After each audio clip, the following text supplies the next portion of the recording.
guys. Ayan yung baby namin guys. Oh. Medyo magaling na siya. Ayan.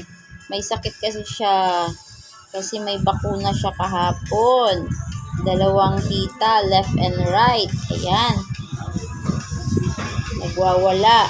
Medyo masakit pa yung kanyang hita. Oh, ayan na. Oh, guys. Kawawa ang baby namin. Opo. Masakit yung hita mo, ha? Ha? Masakit ang hita ng Asher? Ayan, sabihin mo sa kanila masakit yung hita mo. Ha? May bakuna ikaw? Masakit pa ba? Hindi na.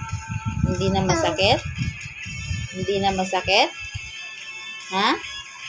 Hindi na masakit yan? Usap mo sila, dali. Hindi na masakit.